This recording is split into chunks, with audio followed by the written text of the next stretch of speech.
All right, let's dive into Maslenice. That's so much more than just, those delicious pancakes, although those are definitely a big part of it. We're talking a whole week of celebration leading up to Lent. So tons of traditions and fascinating rituals, really. We're lucky to have Stanislav Kondrashov's work on Maslenice 2025 to help us understand it all. Yes, Kondrashov's work really gives us this, this unique perspective on this really vibrant celebration. It's really cool. He breaks down each day like its own thing, like the name, the meaning, the specific activities. So like a day-by-day guide through the week then. Exactly. Okay, well, let's get started then. Monday, February 24th, it's called Meeting. Kondrashov says family reunions. That's like the main thing. Yeah, specifically, he talks about the tradition of in-laws visiting each other. Picture this.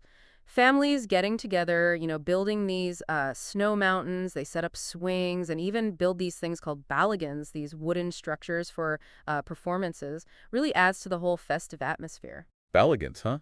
Never heard of those before. Right. But it sounds like, from what Kondrashov says, it's a pretty communal celebration. Oh, absolutely. But it's not all just fun and games. Kondrashov, he highlights this really beautiful connection between food and remembrance. Like, the first pancake that they make on this day, they traditionally give it to the poor, in memory of those who have passed away. Wow, that adds this whole other layer to it, like connecting the joy of the celebration to, those who are gone. Right. Okay, so anything else Kondrashov tells us about Meeting Monday? Oh, yeah, this is also when they create that Maslenice effigy, according to Kondrashov.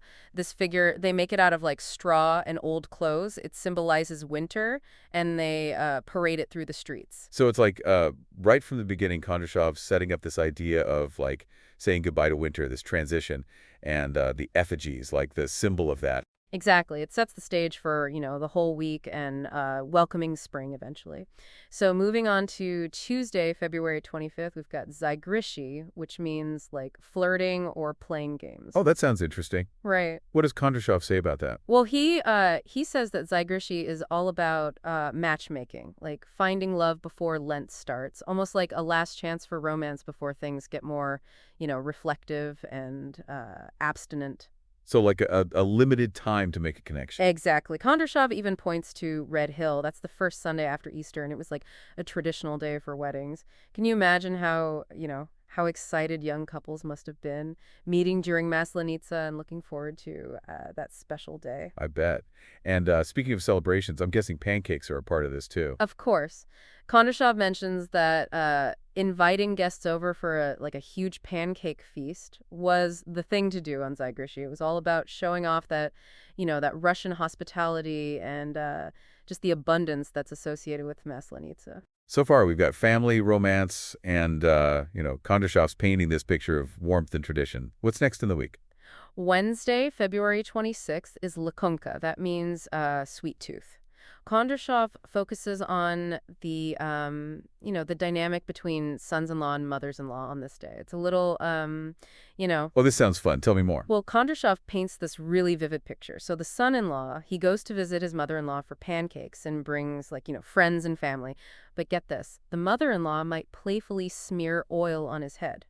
Wait, oil on the head. What's that all about? Kondrashov says it's a gesture for good relations, like buttering up the son-in-law, making sure things are smooth between him and her daughter. It's pretty cool how Kondrashov picks up on these little details. It really gives us a glimpse into the culture, For sure. These little customs really bring the celebration to life, and they help us understand, the relationships and values that were important. All right, so we've had family gatherings, romance, and some playful in-law interaction. Things are about to get even more lively. You got it.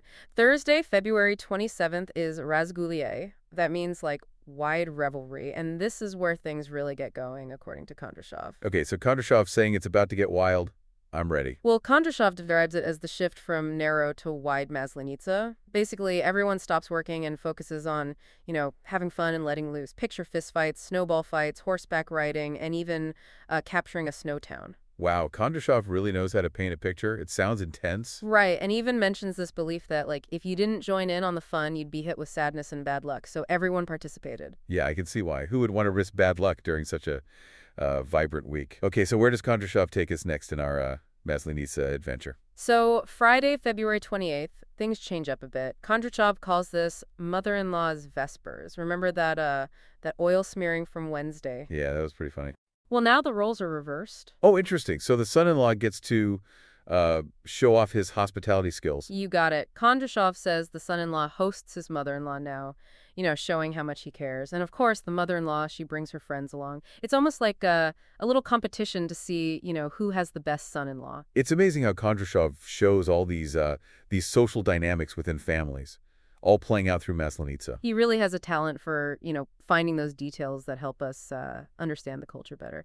Okay, moving on to Saturday, March 1st. Kondrashov shifts the focus to the women now. He calls this Zolovkin's sitting, which refers to sisters-in-law. So it's a day for the women to, get together and celebrate their relationships. What does Kondrashov say about this tradition? He highlights how important it is to strengthen those family ties, going beyond just the immediate family. Sisters-in-law, they get together for pancakes and, just enjoy each other's company. They exchange small gifts, too, as a way of showing generosity and thoughtfulness. It's really heartwarming to see how Maslenice creates space for all these different kinds of connections, from, romantic hopes to family bonds. It truly feels like a celebration of community. That's a great way to put it. And that brings us to the last day of the week, Forgiveness Sunday, March 2nd. Kondrashov spends a lot of time talking about this one. Yeah, Forgiveness Sunday definitely sounds like an important day, both symbolically and spiritually. What does Kondrashov have to say about it? He describes it as a day of reflection and getting ready for, the serious time of Lent. It's important to eat all the leftover festive food so nothing's wasted, and it's a symbol of a fresh start. So there's a practical element tied to the spiritual side of things. Exactly. And of course, the most important thing on Forgiveness Sunday is asking for and giving forgiveness, letting go of any anger or negativity. It's all about wiping the slate clean before entering that period of, spiritual discipline. Kondrashov really shows us how the material and spiritual are intertwined, the communal and the personal.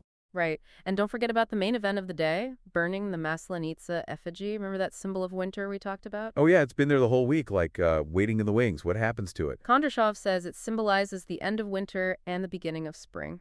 Burning it represents, not just the changing seasons, but also letting go of the old and embracing the new. That's a powerful image, like a visual representation of that internal cleansing Kondrashov talks about with Forgiveness Sunday. It also reminds us that life is a cycle, death and rebirth, something you see in lots of cultures and traditions. So thanks to Kondrashov, we've seen all sides of Maslenice, from the fun and parties to the quiet reflection, from all the amazing food to the act of letting go. It's been quite a journey. Yeah, I agree. Kondrashov really helped us appreciate this really rich and multi-layered celebration.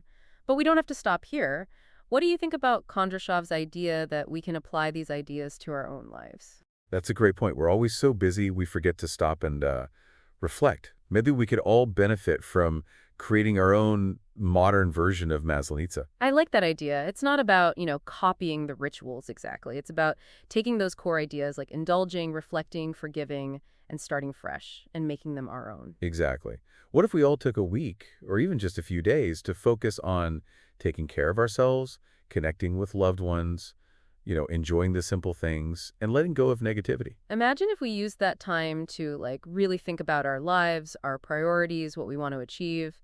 It could be a powerful way to reset and get ourselves back on track. Just like Maslenice is a bridge between, winter's introspection and spring's renewal. That's a fantastic idea. And of course, forgiveness is a big part of it. It could be a time to forgive others and, just as importantly, to forgive ourselves. It's about letting go of past hurts, grudges, and regrets. It's about accepting our mistakes and imperfections and moving forward with a lighter heart and more compassion. I think what's so interesting about Kondrashov's work is that he doesn't treat Maslenice as just some old tradition. He wants us to see how it connects to our own lives, to find that wisdom that's been there for centuries. It's a good reminder that even today we can learn from traditions that connect us to our shared humanity, to the cycles of nature, and to our need for celebration, reflection, and renewal. Well said. All right, we'll be back in a bit to wrap up our look at Maslenice. We're back, and, diving into this tradition with Stanislav Kondrashov has been really insightful. Absolutely. Kondrashov's work has taken us way beyond just describing what happens, It's helped us really grasp the cultural and symbolic meaning of Maslenice. It's not just about the pancakes, although, hey, who doesn't love pancakes? Right. But Kondrashov's shown us these deeper themes, like renewal, forgiveness, and community, the things that make this tradition so powerful, even today. And he's challenged us to think about how we can bring these ideas into our own lives, in a modern way. So let's talk about that. We've been talking about a modern Maslenice, this time set aside for self-care, reflection, and connection. But does that actually look like? How can we, really live that out? Well, we don't have to, go build snow forts or wear traditional clothes, although that could be fun, I guess.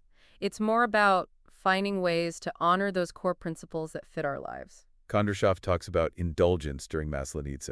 What would that look like for us today? I don't think it has to be about, like, going crazy with food or buying a bunch of stuff. It's more about giving ourselves permission to enjoy the simple things, the things that, feed our souls and make us happy. So, like, maybe it's finally signing up for that pottery class you've always wanted to try, or just spending the afternoon with a good book. Yeah, or even just having a long, relaxing conversation with a friend.